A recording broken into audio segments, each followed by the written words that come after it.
है। लेकिन बहुत टाइम हो गया मैंने आपको सिखाते सिखाते परमेश्वर की धार्मिकता के ऊपर और परमेश्वर के अनुग्रह के ऊपर कि किस तरीके से परमेश्वर हमें माफ करता है और किस तरीके से परमेश्वर ने अपनी बड़ी दया को हम पे दिखाया और परमेश्वर ने हमारे हर एक पापों को हमसे माफ किया और हमें निजात दिया। हमारे हर एक पापों को उसने क्षमा किया और हमें धार्मिक ठहराया, हमारे कामों की वजह से नहीं, लेकिन इस वजह से कि वो कौन है, इस वजह से कि उसने अपने लहू को हमारे लिए उस क्रूस पे बहाया, इस वजह से कि उसने अपने एक लौते पुत्र को दिया ताकि हम उस पर विश्वास करें और हम नाश ना हो परंतु हम अनंत जीवन के वारिस होने पाए, अनंत जीवन और भरपूरी के जीवन के हम वारिस होने पाए। और इसलिए परमेश्वर ने हमारे हर एक पापों को अपने बुक से जस्ट वाइप आउट कर दिया, परमेश्वर ने मिटा दिया, हमारे किसी भी पापों को परमेश्वर ने स्मरण नहीं किया। परमेश्वर का वचन यहाँ तक कि रोमियो में कहता है कि जब हम पापी ही थे तब उसने अपनी बड़ी दया को हम पर दिखाया और उसने हमें अपनी धार्मिकता बनाया।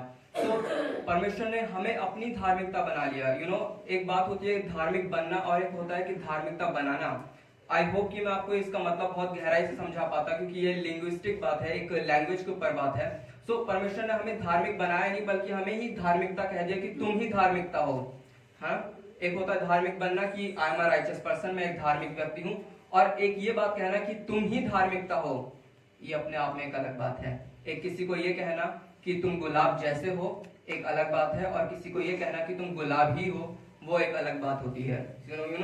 एक बहुत बड़ा डिफरेंस रहता है। सो परमेश्वर ने कहा कि तुम ही मेरी धार्मिकता हो, यू आर माई राइचियसनेस। तो ये परमेश्वर ने एक बहुत बड़ा लेबल परमेश्वर ने हम पर लगाया, एक बहुत बड़ा परमेश्वर ने अपनी दया और अपनी करुणा को परमेश्वर ने हम पर दिखाया। हम पढ़ेंगे जैसे कि योना के बारे में। हम सभी जानते हैं कि परमेश्वर ने योना को एक कमांडमेंट दिया था, एक आज्ञा दी थी कि तू जा और तू निनवे में जा और तू प्रचार को करना। लेकिन हम सब इस कहानी को बहुत अच्छे तरीके से जानते हैं कि क्योंकि योना इंसान है, उसने भी वही किया जो कि हम रोज करते हैं। उसने परमेश्वर की बात को पहली बार में नहीं सुना, और जब उसने परमेश्वर की बात को नहीं सुना, वो तर्शीश को चला गया, परमेश्वर से दूर भागने की कोशिश करी। और क्योंकि परमेश्वर से कोई भी दूर नहीं भाग सकता, आप चाहे कितनी भी कोशिश कर ले, आप परमेश्वर से भाग नहीं सकते। परमेश्वर की आवाज, परमेश्वर आपके साथ हमेशा वही रहता है। परमेश्वर ने योना को कोई आवाज नहीं दी जब वो उससे दूर भागा, लेकिन परमेश्वर ने कुछ ऐसे सर्कमस्टेंसेस खड़े कर दिए जो कि योना को दोबारा परमेश्वर के पास ले आए। परमेश्वर ने कुछ इस तरीके से मुसीबतें खड़ी कर दी कि योना समझ गया कि मैं परमेश्वर से दूर भाग रहा हूँ। और सिर्फ जब बात यह है कि जब हम परमेश्वर से दूर भागने लगते हैं तो उसकी कीमत अकेले हम नहीं चुकाते, उसकी कीमत हमारे साथ होने वाला हर व्यक्ति चुकाता है फिर। क्योंकि जब योना उस नाव में था तो सिर्फ अकेले योना के ऊपर मुसीबत नहीं आई, जितने भी लोग थे उस नाव में सबके ऊपर वो मुसीबत आई। जब आप उस काम को नहीं करते जो कि आपको करना चाहिए और जो परमेश्वर ने आपसे कहा है, तो मुसीबत केवल आप पर नहीं आती, आपके साथ जितने भी लोग होते हैं उन सब पर वो मुसीबत आती है और उन सब पर वो भारी पड़ जाता है, सिर्फ आपका परमेश्वर की बात को ना मानना।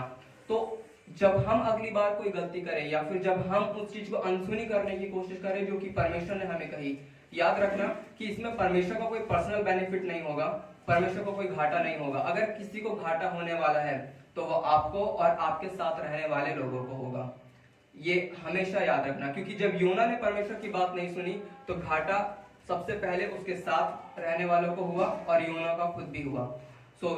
स्टोरी फिर चलती रहती है। इस स्टोरी में फिर क्या होता है कि उसको उठा के बाहर फेंक दिया जाता है। जब उसके नाम से चिट्ठी निकलती है और बोला जाता है कि तूने क्या गलती करी है, तो वो फिर भी वो लोग नहीं चाहते कि वो लोग उसको बाहर उठा के फेंके।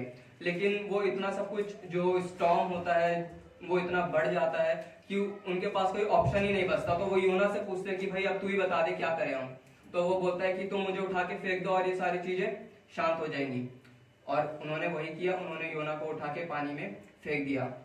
यहाँ पे एक बहुत बड़ी बात यह है कि पूरे योना की किताब में जब योना ने प्रार्थना करी परमेश्वर से, इट्स ऑल अबाउट ग्रेस, ये सब कुछ अनुग्रह के बारे में था। योना ने गलती करी, योना ने परमेश्वर से माफी मांगी और योना को परमेश्वर ने माफ कर दिया। परमेश्वर की आवाज जो थी योना के लिए वो कभी भी बदली नहीं। जब दोबारा परमेश्वर ने योना को बुलाया तो परमेश्वर की वही आवाज थी जो कि परमेश्वर की आवाज पहली बार थी, योना तू निनवे को बचा। परमेश्वर की आवाज आपके जीवन में कभी भी बदलती नहीं है, वो हमेशा हमेशा सेम रहती है। चाहे आप कितनी भी गलती करो, लेकिन जब आप परमेश्वर के पास दोबारा आते हो परमेश्वर की आवाज वही रहेगी, सेम रहेगी। परमेश्वर कभी भी आपसे दूर नहीं होता, हम परमेश्वर से दूर हो जाते हैं। परमेश्वर कभी भी हमसे अपनी दूरी नहीं बनाता, हम परमेश्वर से दूरी बना लेते हैं। लेकिन मजे वाली बात यह है कि हम कभी भी परमेश्वर से इतने दूर नहीं गए होते हैं कि परमेश्वर हमें दोबारा अपने पास बुला ना सके। हम कभी भी परमेश्वर से इतने दूर नहीं जाते कि परमेश्वर हमें दोबारा अपने पास ना बुला सके। कभी भी हम इतनी गलतियां नहीं कर सकते कि परमेश्वर उन गलतियों को माफ ना कर सके। हम कभी भी इतने दूर नहीं आए कि परमेश्वर हमारे पास दोबारा ना आ सके। हमारे पास हमेशा चांस रहता है दोबारा परमेश्वर के पास चले जाने का, दोबारा उसकी बाहों में चले जाने का, दोबारा सब कुछ ठीक करने का। ये सबसे बड़ी एडवांटेज है एक विश्वासी होने के नाते कि आप परमेश्वर के पास कभी भी दोबारा भाग के जा सकते हैं, पूरे कॉन्फिडेंस के साथ, पूरी बोल्डनेस के साथ कि परमेश्वर आपको दोबारा स्वीकार कर लेगा। और यही चीज हम देखते हैं कि जब उसने परमेश्वर के पास दोबारा गया तो परमेश्वर की जो बुलाहट थी वो बिल्कुल सेम रही। परमेश्वर ने जरा सा भी उसमें चेंज नहीं किया उसकी बुलाहट में। परमेश्वर की बुलाहट जो उसकी गलती करने से पहले थी वही गलती करने के बाद भी रही कि योना तू निनवे को जा। और योना इस बार वो निनवे को गया और उसने वो प्रचार किया जो परमेश्वर ने उसको प्रचार करने को कहा था। लेकिन यहाँ पे सबसे अमेजिंग और सबसे मतलब अमेजिंग तो नहीं कहूंगा मैं, हैरान कर देने वाली बात यह है कि जिस अनुग्रह को योना ने खुद पाया, जब उसने खुद गलती करी और परमेश्वर ने उसके पापों को माफ किया, उसको अनुग्रह दिया और परमेश्वर अनुग्रहकारी होकर परमेश्वर ने उसको भूल भी गया और उसकी बुलाहट नहीं बदली, फिर कैसे इस योना ने जब परमेश्वर ने उस बड़े शहर को सजा नहीं दी वो गुस्से से भर गया और उसने कहा कि मैं इस बात को जानता था परमेश्वर कि तू अनुग्रहकारी है, तू दयालु है और तू दंड नहीं देगा लेकिन तू इन लोगों को बचा लेगा। वो इतना गुस्से से भर गया।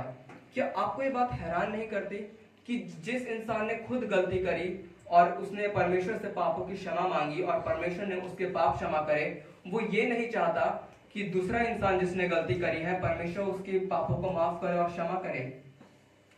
How selfish we are. हम कितने सेल्फिश हो जाते हैं कि कई बार हम चाहते हैं कि परमेश्वर मेरी गलती को माफ कर दे लेकिन दूसरे की गलती को याद रखे और दंड दे। This is exactly what Jonah did. ये वो है जो कि योना ने किया।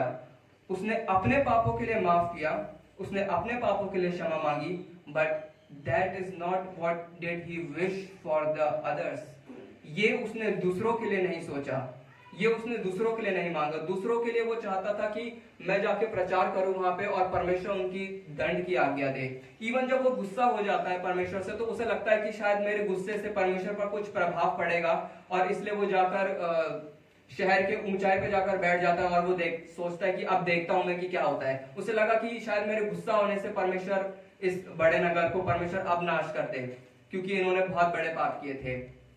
पर परमेश्वर लास्ट में एक बहुत ब्यूटीफुल स्टेटमेंट उसे कहता है कि ये वो लोग हैं जो कि अपने बाएं और अपने दाएं के हाथ में अंतर नहीं जानते। मैं इस बड़े शहर को 1,20,000 जिसमें संख्या है, इससे भी ज्यादा लोग रहते हैं, मैं उनको कैसे नाश कर सकता हूँ। तू सिर्फ इस वजह से गुस्सा हो गया योना क्योंकि एक पेड़ जो कि रात को उगा और वो रात को भस्म हो गया एक कीड़े की वजह से, तू उस वजह से इतना झुंझला रहा है। मैं इस बड़ी संख्या को कैसे नाश कर सकता हूँ।